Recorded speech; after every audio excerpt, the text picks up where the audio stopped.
Admiral Hyunwoo stood on his bridge watching his fleet die. What had been 50,000 Imperial warships 3 days ago was now fewer than 10,000. Human spacecraft that shouldn't exist were cutting through his formations like hunters chasing frightened animals. "Admiral," Communications Officer Yeonsu called out. "We're receiving a transmission from the human vessel approaching our position."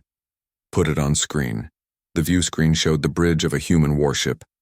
Captain Lena sat in the command chair, wearing a simple uniform and a terrifying smile. Behind her, Hyunwoo could see displays showing the positions of every remaining Imperial ship. "Greetings, Admiral Hyunwoo," Lena said. "I'm Captain Lena of the human vessel Predator's Smile. We've been looking forward to meeting you." "You're using technology that should be impossible," Hyunwoo replied. "Your species was supposed to be primitive," Lena laughed. "Oh, we are primitive, Admiral. We still enjoy hunting our food instead of growing it in laboratories. We still fight wars for fun instead of just for resources. We still get excited about killing things. Very primitive behavior. What do you want?" "Want?" Lena's smile grew wider. "We don't want anything, Admiral. We already have everything we want.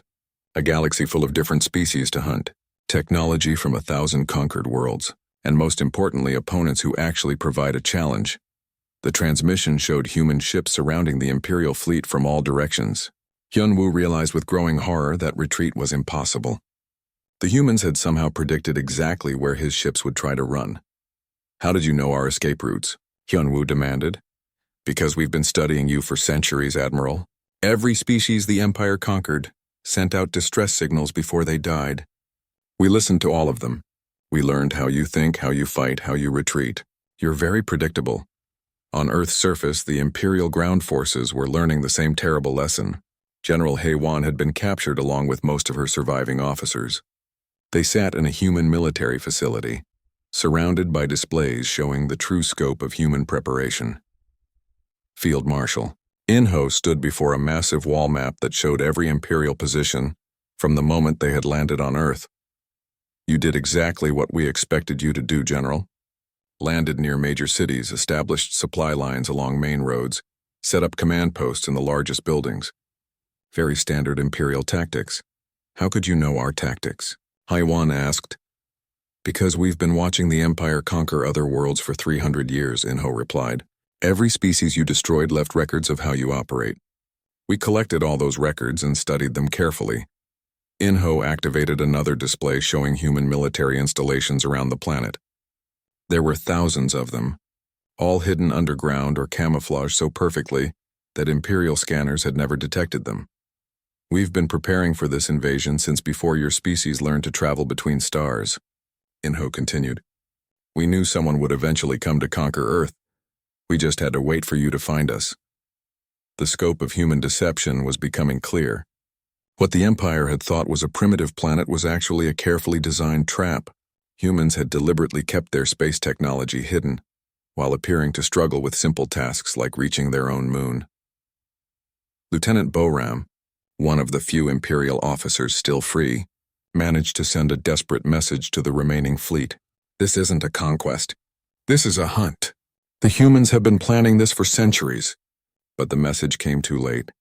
Captain Lena's ship moved into position alongside Admiral Hyunwoo's flagship. The human vessel was smaller than the Imperial dreadnought, but its weapons were tearing through Imperial shields like they were made of paper. "Impossible," Hyunwoo whispered. "Our shields should protect against any primitive weapon." "Who said our weapons were primitive?" Lena asked through the communication link. "We've been improving on your technology for 300 years. We just didn't want you to know about it until now." The truth was even worse than Hyunwoo could imagine. Dr. Young-soo appeared on another communication channel, speaking from his command center on Earth. "Admiral, let me explain what really happened here. Your empire has been conquering primitive species for centuries. Each time you took their technology and added it to your own. But you never asked yourselves an important question." "What question?" "What if one of those primitive species was actually studying you while you conquered their neighbors? What if they were deliberately staying hidden until you came to them?" Dr. Young-soo activated a display showing the galactic map. Hundreds of star systems were marked with human symbols. "We've been visiting every world the Empire conquered. We've been providing technology and training to resistance movements. We've been preparing for this war across the entire galaxy. The final revelation came when Young-Su showed Admiral Hyun-woo images from across the Empire. On dozens of conquered worlds, human advisors were working with local resistance groups. Imperial garrisons that had been stable for decades were suddenly facing coordinated uprisings. Every species you conquered is fighting back, Young-Su explained. They have human weapons now. Human tactics. Human training. The Empire isn't just losing Earth, Admiral. It's losing everything. Emperor Dongwook himself appeared on the communication channel speaking from the Imperial capital. His voice was desperate. We offer terms for peace. We can negotiate territorial boundaries. We can pay tribute. President Sung Ho interrupted him. The same human leader who had appeared terrified and helpless 3 days ago now smiled with the confidence of an apex predator. Your Majesty, we appreciate your offer. But we're not interested in peace treaties or territorial boundaries. Then what do you want? We want the galaxy, Sung Ho replied simply. All of it. You've done an excellent job of conquering and organizing it for us. Now we'll take over management. The Emperor's face went pale. You can't be serious. The Empire controls nearly 1,000 worlds. Controlled, Sung Ho corrected. Past tense. As of today, Earth is the new capital of what used to be your empire. We're renaming it the Human Hunting Preserve. Around the galaxy, human ships began appearing in Imperial territory. They had been hidden for centuries, waiting for this moment. Each ship carried human military advisors, advanced weapons, and detailed plans for liberating conquered worlds. The Empire's greatest strength became its weakness. Because they had conquered so many species, there were resistance movements everywhere. When those movements suddenly gained access to technology superior to Imperial equipment, the Empire's control collapsed rapidly. On Earth, Field Marshal In-ho showed General Hae-won the final piece of the human plan. It was a message that had been broadcast throughout the galaxy 3 days ago. Just as the Imperial fleet reached Earth, the message was simple. Earth is a trap. We've been sending that warning for 300 years, In-ho explained. Every time we detected an Imperial fleet heading toward Earth, we broadcast the warning. But we made sure the message would arrive just a few hours too late to change anything. Why? Hae-won asked. Because we wanted you to invade. We needed the Empire to commit its best forces to attacking Earth. We needed you to bring your most advanced technology within range of our weapons. We needed you to show the galaxy that the Empire could be defeated. In-ho activated one final display. It showed human colonies throughout the galaxy, each one disguised as a primitive outpost or abandoned world. We've been expanding for centuries, Admiral. Not through conquest, but through patience. We built hidden bases. We made alliances with conquered species. We prepared for the day when the Empire would finally come to Earth. The war was over before it had really begun. Imperial forces throughout the galaxy found themselves facing enemies who knew their weaknesses, used their own technology against them, and most importantly, actually enjoyed fighting. Captain Lee Na's final message to Admiral Hyun-woo summed up humanity's victory perfectly. Thank you for bringing us such wonderful hunting grounds, Admiral. The galaxy has so many interesting species to meet. We're going to have such fun getting to know all of them. As the last Imperial ships surrendered or were destroyed, humans began the work of reorganizing galactic civilization. But unlike the Empire, they weren't interested in ruling through fear or conquest. They were interested in creating the ultimate hunting preserve, where every species could contribute to the eternal hunt. The message that had tried to warn the Empire became humanity's introduction to the galaxy. Earth is a trap. But now everyone understood what that really meant. It wasn't a warning about danger. It was an invitation to join the hunt. And the hunt would never end. The change began at dawn on the second day of the invasion. General Hae-won was reviewing casualty reports when the first strange incident occurred. An entire Imperial patrol had vanished during the night. 20 soldiers in powered armor, armed with energy weapons, had simply disappeared without sending a distress signal. How does a patrol just vanish? Hae-won demanded. Lieutenant Bo-ram pulled up the patrol's last known position on a tactical display. They were investigating what appeared to be abandoned human fortifications. That was 6 hours ago. We found no trace of them. Send a reconnaissance team to investigate. The reconnaissance team found the missing patrol an hour later. Or rather, they found what was left of them. 20 Imperial soldiers lay scattered across a field, their advanced armor broken open like eggshells. Their energy weapons were gone. Most disturbing of all, someone had arranged the bodies in a pattern that spelled out words in the human language. Welcome to the hunt. Similar incidents began happening across the planet. Imperial soldiers would disappear in small groups. Search teams would find them dead, their equipment missing, and strange messages left behind. The humans weren't just killing Imperial troops. They were sending messages. Corporal Kyung-soo was part of a patrol investigating human activity in a forest outside a major city. What they found made his blood freeze.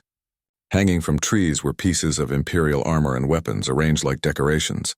At the base of each tree was a small sign with human writing. What did the sign say? Kyung-soo asked the unit's translator. They're keeping score, the translator replied, his voice shaking. Each sign shows how many Imperial soldiers that human has killed and what equipment they've collected. It wasn't just random killing. The humans were treating the war like a competition. They were competing with each other to see who could kill the most Imperial soldiers in the most creative ways. On the science vessel orbiting Earth, Dr. Jinne made a discovery that changed everything. She had been studying human prisoners and found something impossible. The humans weren't using primitive technology because they couldn't build better weapons. They were using primitive technology by choice. Look at this, Jinne told Dr. Mi-young, pointing to brain scans of human prisoners. These neural pathways show advanced understanding of physics, engineering, and military tactics. These humans know exactly how our technology works. Mi-young examined the data. If they understand our technology, why are they using such simple weapons? Jinne's face went pale. Because they wanted us to underestimate them. This whole invasion is exactly what they planned. The truth became clear as reports came in from around the planet. Human resistance wasn't disorganized at all. It was perfectly coordinated. Every human attack was designed to gather information about Imperial technology while making humans appear weak and desperate. Engineer Junho discovered the first piece of modified Imperial equipment. A human had taken an energy rifle and somehow changed it to fire 3 times faster than the original design. The modifications were so advanced that Imperial engineers couldn't understand how they worked. This is impossible, Junho reported to General Haewon. These humans have made our own weapons better than we could. How did they learn to do this so quickly? The answer came from intercepted human communications. Communications specialist Yeon-soo had been listening to human radio traffic, trying to understand their tactical plans. What she heard was even more disturbing than she expected. Okay, team, I've figured out how their armor works, one human voice said. The power source has a feedback loop that we can exploit. If you hit the chest plate with exactly 47.3 kilohertz, the whole suit shuts down. Another voice replied. Nice. I found a way to reprogram their medical scanners. Now they think wounded Imperials are healthy, and healthy ones are dying. Should be fun to watch. Yeon-soo realized that humans weren't just adapting to Imperial technology. They were turning it against its creators in real time. They were learning faster than should be possible, and finding weaknesses that Imperial engineers had never discovered. The situation in space was becoming equally disturbing. Admiral Hyunwoo had been confident that human space defenses were non-existent. Earth had no orbital platforms, no energy shields, and no faster-than-light ships. But then the attacks began. What the Imperial fleet had mistaken for space debris turned out to be camouflaged weapon platforms. Asteroids that had been floating peacefully in Earth's orbit suddenly opened fire with weapons that could punch through Imperial shields. Defunct satellites came to life and began jamming Imperial communications. How did we miss this? Hyunwoo demanded. Navigation Officer Sang-woo checked his sensors frantically. Admiral, these platforms weren't here yesterday. Either they moved into position overnight, or they were so well hidden that our scanners couldn't detect them. Both options are impossible with primitive human technology. But the evidence was undeniable. Human spacecraft that should barely be able to reach orbit were outmaneuvering Imperial fighters. Human weapons that should be centuries behind Imperial technology were destroying Imperial ships. Everything the Empire thought they knew about human capabilities was wrong. Dr. Young-soo sat in his command center, watching displays that showed the battle from the human perspective. Imperial forces were still winning most engagements, but they were learning the wrong lessons. Every Imperial victory taught humans more about Imperial technology and tactics. How long until Phase 3? Dr. Yoonji asked. Soon, Young-soo replied. Let them think they're winning a little longer. We need them to commit their reserves. The Imperial response was predictable. Faced with stronger than expected resistance, Admiral Hyunwoo ordered reinforcements to the surface.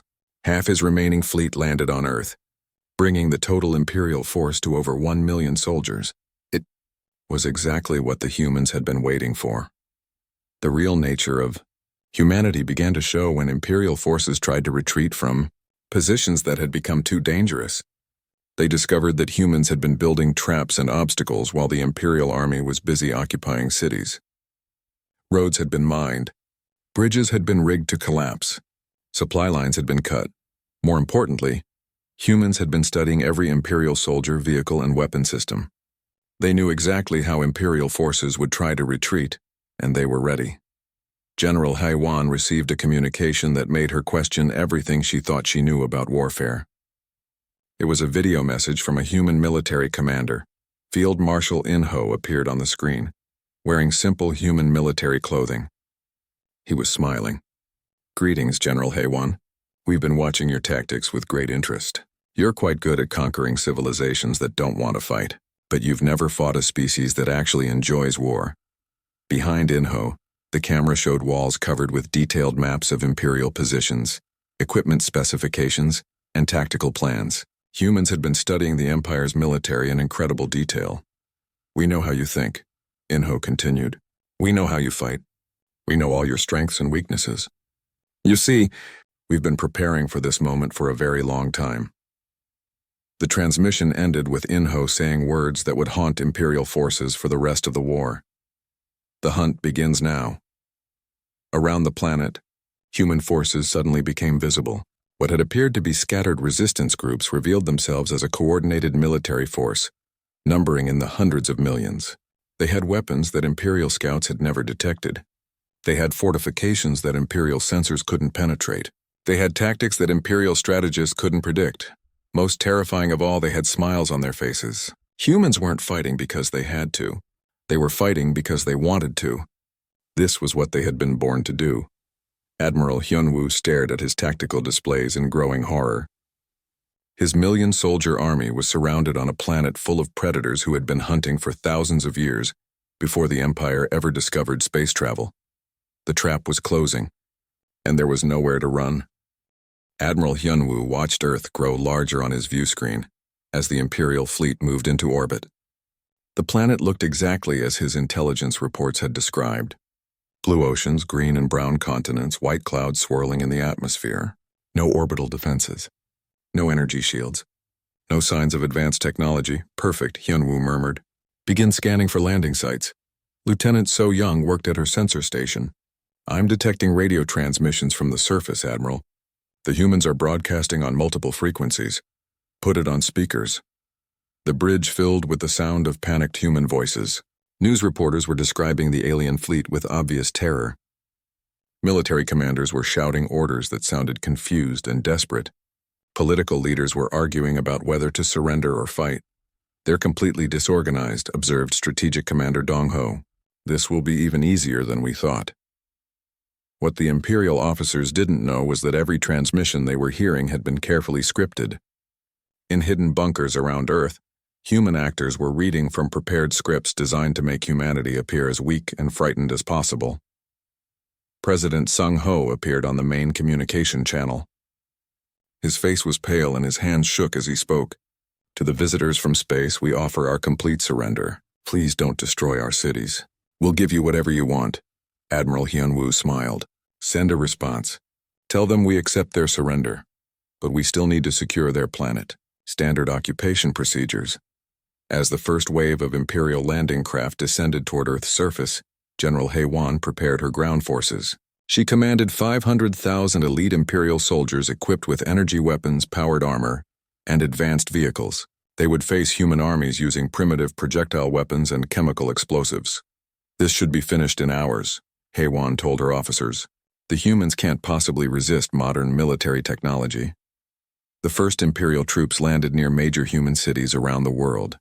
They emerged from their craft expecting to see terrified humans running in panic. Instead, they found organized resistance forces waiting for them. The humans opened fire immediately, but their weapons seemed pathetically weak. Their bullets bounced harmlessly off Imperial armor. Their explosives barely scratched Imperial vehicles. The soldiers laughed as they advanced, easily pushing back the human defenders. Corporal Kyung-soo was part of the first assault wave.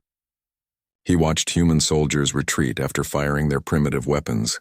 Everything was going exactly as planned. The humans were brave enough to fight, but too weak to win. But as the battle continued, Kyung-soo began to notice strange things. Human soldiers who had been shot with energy weapons kept getting back up. They should have been dead or at least unconscious, but they were moving around like nothing had happened. "Medic," called another Imperial soldier. "This human won't stay down." Kyung-soo ran over to help. The human soldier had been hit directly with an energy blast that should have killed him instantly. But he was still conscious and trying to reload his weapon. When Kyung-soo examined him, he found something impossible. The energy weapon had burned through the human's armor and clothing, but had barely damaged his skin. How is this possible? Kyung-soo wondered. On the Imperial Fleet's science vessel, xenobiologist Jin-A was studying captured human soldiers. What she found made no sense according to Imperial medical knowledge. Human bodies seem to be designed specifically to survive combat damage. Their bone density is 3 times higher than normal, Jin-A reported to her colleagues. Their muscle fibers are incredibly dense. Their blood carries oxygen much more efficiently than any species we've studied. Dr. Mi-young, who specialized in brain scans, added her own disturbing observations. "Look at these neural patterns. Human brains don't react to combat stress the way other species do. Most civilizations show fear responses during battle. Human brains show excitement responses." "What does that mean?" Jin-A asked. "It means they enjoy fighting," Mi-young replied quietly. "Their brains are literally designed to find combat pleasurable." Back on the surface, the Imperial advance was proceeding, but not as smoothly as expected. Human resistance was light but persistent. They would attack Imperial positions, retreat when overwhelmed, then attack again from a different direction. It was annoying, but not dangerous. General Hae-won established her command post in what had been a human military base. The base had been evacuated, but the humans had left behind interesting equipment. Imperial engineers examined human weapons and found them surprisingly sophisticated despite their primitive appearance. "These projectile weapons are more advanced than our intelligence suggested," reported Engineer Junho. "The metallurgy is excellent. The ammunition is designed to penetrate energy-resistant materials. But there's still no match for our technology," Hae-won replied. What Hae-won didn't know was that the abandoned base was full of hidden sensors monitoring every Imperial soldier and piece of equipment. In underground facilities, human engineers were studying Imperial technology in real time, looking for weaknesses. Dr. Sang-woo led a team of human scientists who were analyzing captured Imperial weapons. "Interesting," he murmured as he examined an energy rifle. "The power source is more advanced than ours, but the focusing crystal can be overloaded with the right frequency pulse." Around the world, similar analysis was taking place.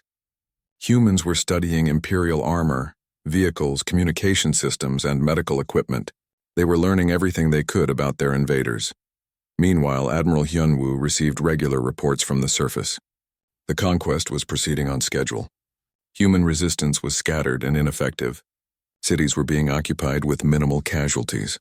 "The humans are fighting harder than expected," General Hae-won reported, "but they're not causing serious problems. Their weapons can't penetrate our defenses." Communications specialist Yeon-soo was monitoring human radio traffic during the battles. What she heard confused her. Human soldiers weren't speaking in military codes or tactical language. They were talking like they were playing some kind of game. "Red team has 15 points, one human voice said. Blue team has 12. Who's going for the bonus round?" Another human voice replied, "I call dibs on the tall one with the fancy armor. That's gotta be worth extra points." Yeon-soo couldn't understand what they were talking about. It sounded like humans were treating the battle like entertainment rather than a life-or-death struggle. As the first day of invasion ended, the Imperial forces controlled most major human cities. Resistance continued, but it seemed disorganized and desperate. Everything was going according to plan. But in hidden command centers around Earth, human military leaders were smiling. The first phase of their plan was complete.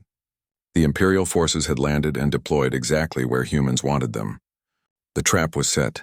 Dr. Young-soo looked at tactical displays showing Imperial positions around the globe. "Excellent. They've committed most of their ground forces to urban areas, just like we hoped. Dr. Yunji nodded. All units report ready for Phase 2. Should we begin? Young-Soo checked the time. The Imperial forces had been on Earth for exactly 24 hours.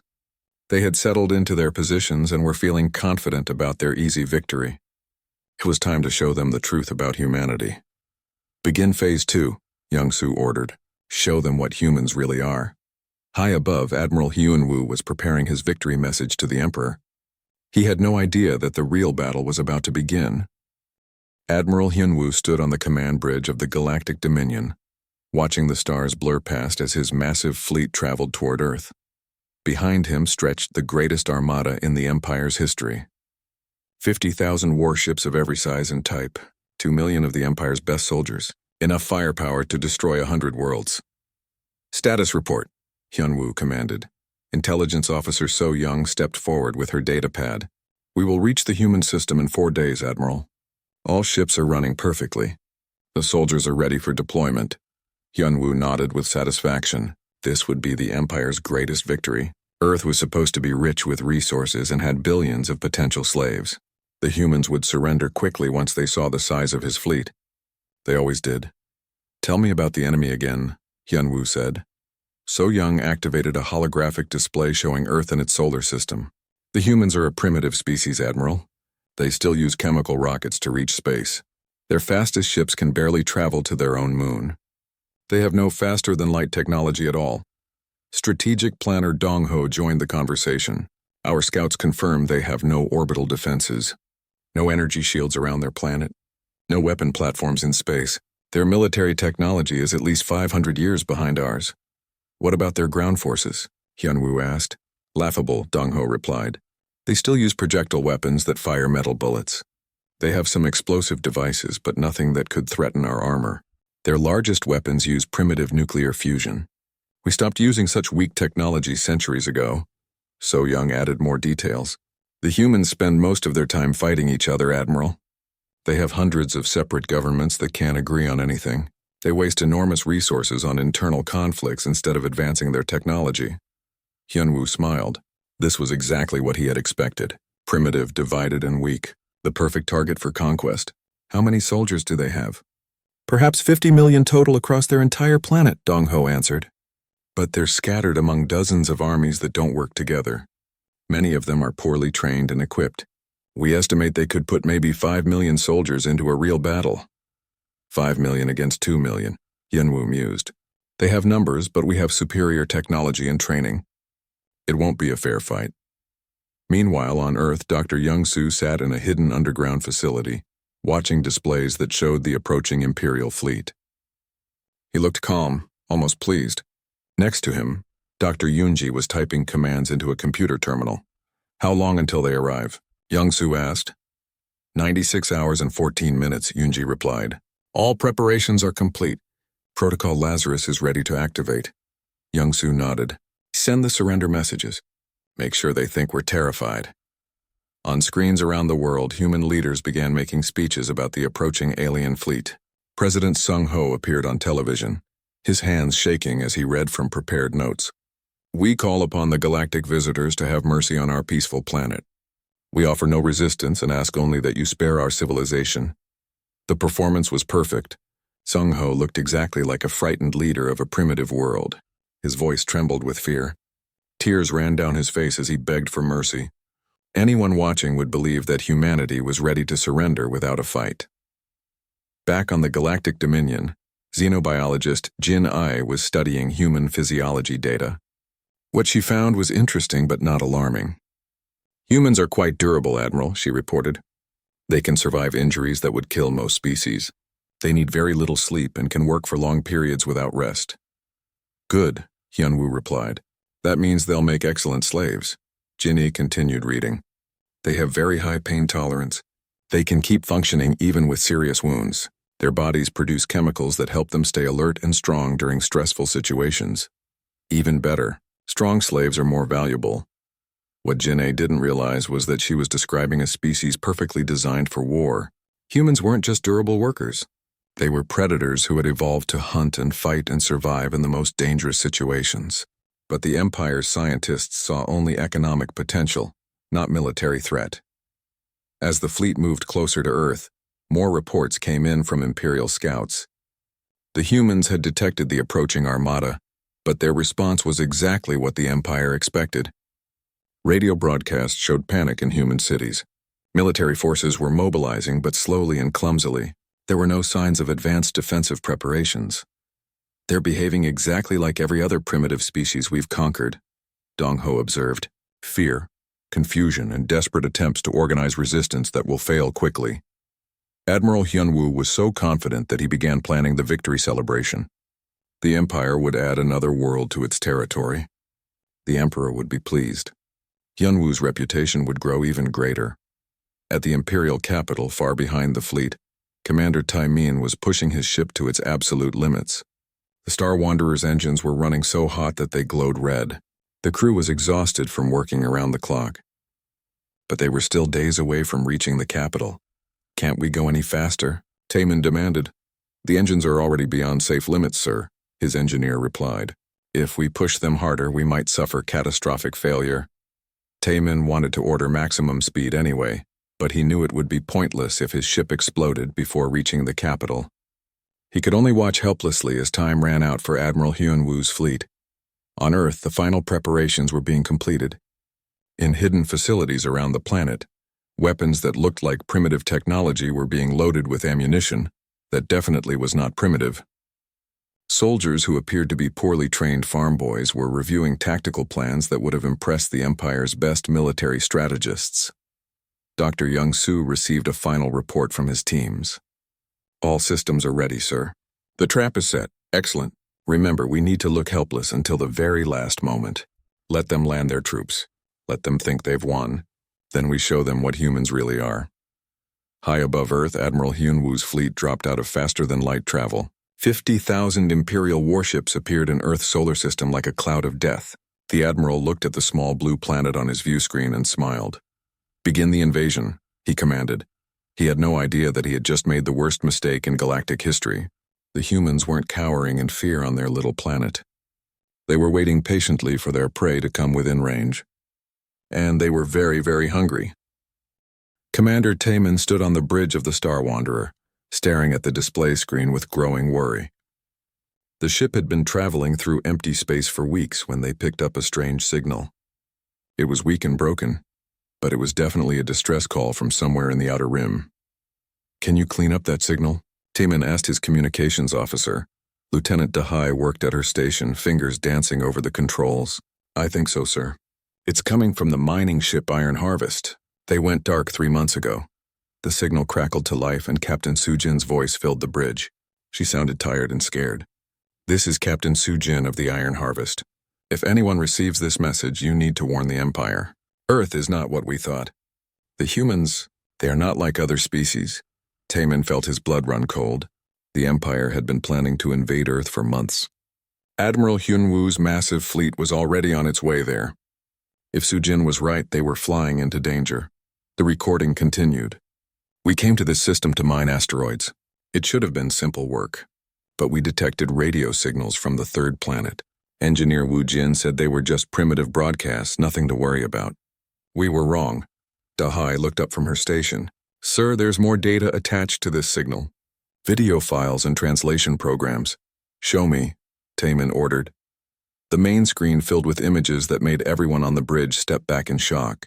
They saw humans fighting wars with weapons that could destroy entire cities. They watched as humans poisoned their own air and water while fighting each other. Most terrifying of all, they saw humans laughing as they talked about these things. Communications specialist Woo Jin's voice joined the recording. "I've been studying their broadcasts for weeks. At first, I thought their wars were accidents. Maybe they didn't know better. But then I found their entertainment programs. They make stories about destroying alien civilizations. They smile when they talk about it. They enjoy it." The crew of the Star Wanderer watched in silence as the screen showed human movies and television shows. In every story, humans defeated aliens through violence and clever tricks. The humans in these stories never tried to make peace first. They always chose to fight. "They have weapons we've never seen before," Soo-jin's voice continued. "Not just the big ones that destroy cities. Small ones, too. Poisons that kill slowly. Diseases they create in laboratories. They test these things on their own animals just to see what happens. Taemin's hand shook as he gripped the command chair. The Empire had conquered hundreds of worlds. They had never met a species like this. Most civilizations tried to avoid war. They only fought when they had no choice. But humans seemed to love fighting. The recording showed more evidence. Humans had killed most of the large animals on their planet, not for food or safety, but for fun. They called it hunting, and they kept the heads as decorations. They had driven entire species to extinction and then made museums to remember them. The worst part, Woojin's voice said, is how smart they are. They know exactly what they're doing. They study war like other species study art. They have schools that teach nothing but how to kill more effectively. They write books about the best ways to destroy enemies, and they're always looking for new ideas. Dahai found more files in the transmission. These showed human history going back thousands of years. Every century was filled with wars. Humans had been fighting and killing each other since they learned to use tools. They had never had a peaceful period longer than a few decades. Sir, Dahai whispered. According to this data, humans don't just fight when they're angry or scared. They fight when they're bored. They create reasons to have wars when there aren't any real ones. The final part of Sujin's message was the most frightening. We tried to leave quietly, but they detected our ship. They've been watching us for weeks. Yesterday they sent us a signal. It was a human sitting at a desk smiling. He said 3 words, "Welcome to Earth." Then he laughed. The recording ended with the sound of explosions and screaming. Taemin immediately ordered his navigator to set course for the Imperial capital at maximum speed. They had to warn the Emperor before Admiral Hyunwoo's fleet reached Earth. But as they jumped to faster-than-light travel, Taemin calculated the distances in his head. His heart sank as he realized the truth. Hyunwoo's fleet had left the Imperial capital 5 days ago. They were traveling toward Earth with 50,000 warships and 2 million soldiers. The journey would take them 10 days total. That meant they would reach Earth in 5 more days.